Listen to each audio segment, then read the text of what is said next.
with you on BBC Two for that very shortly. The news continues here on BBC One because it's time to join our colleagues for the news wherever you are. From the 10 team, a very good night. Thanks, Jane. Good evening and welcome to Look North. Tonight, the Leeds Leisure Centre fined £2.5 million after a toddler drowned in their pool.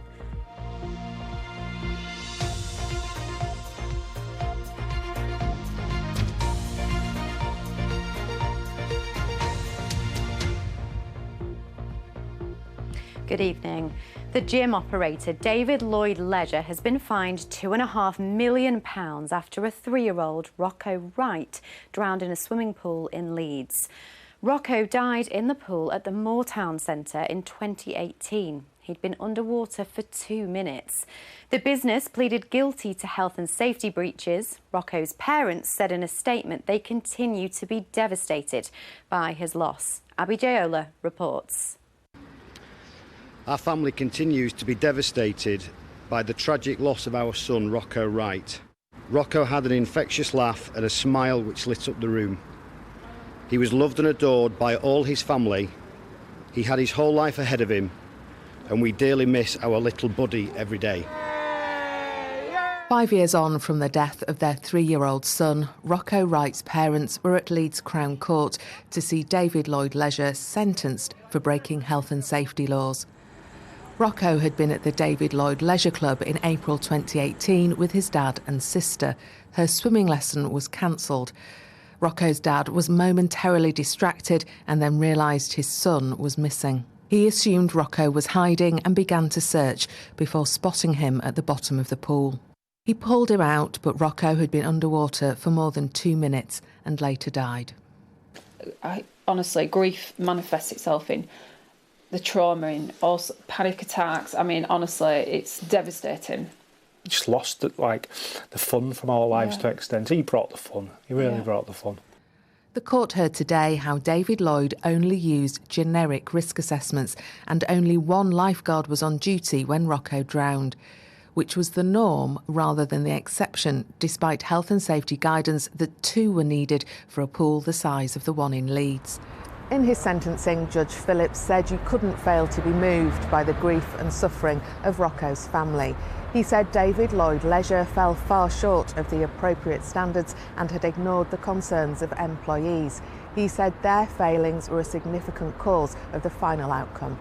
He fined them £2,550,000 and ordered them to pay costs of £258,000. The lawyer for Rocco's family gave a statement on their behalf outside courts.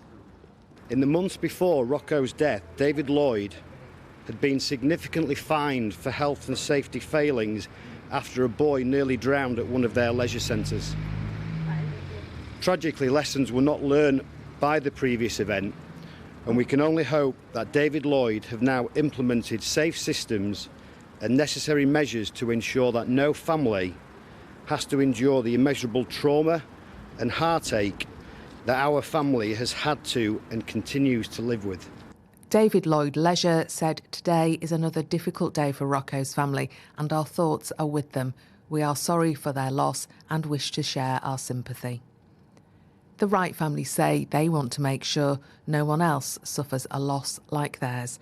Abby Jayola, BBC Look North, Leeds. Thanks, Abby. And in other news tonight, hundreds of people packed a meeting hall in Ilkley tonight as councillors debated plans to impose a blanket 20-mile-per-hour speed limit across the town and install 143 speed bumps. Hundreds more were kept outside while passionate arguments for and against the scheme were heard.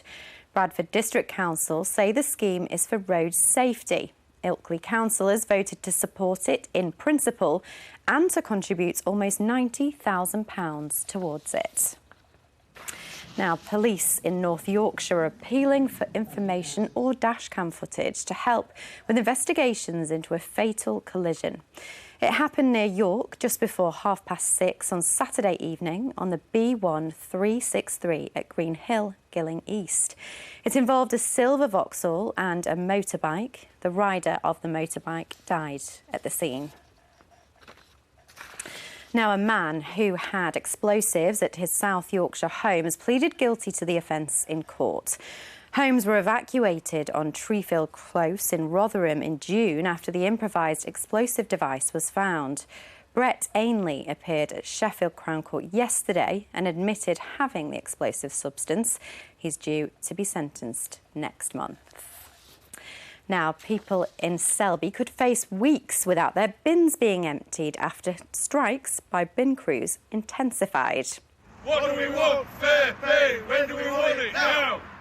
Members of the Unite Union are starting a series of 4-day strikes over pay. Urbaser, which employs the workers on behalf of North Yorkshire Council, say they value their staff members and they're hopeful they will be able to resolve the dispute swiftly. Now, if you looked at that weather, you'd never think that it was August, would you? Here's Paul.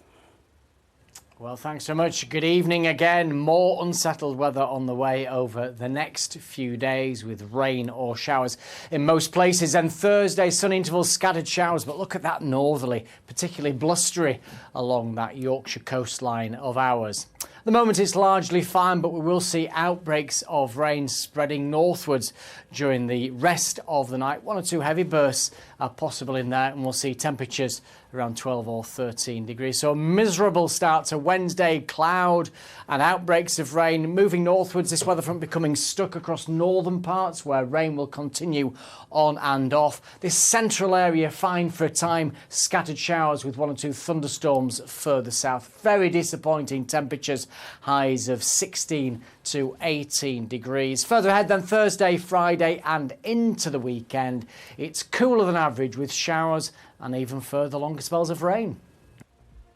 Thanks, Paul. Not exactly beach weather, is it? Right, Claire will be back with you tomorrow, but that's it from us tonight. Have a very good sleep. Good night.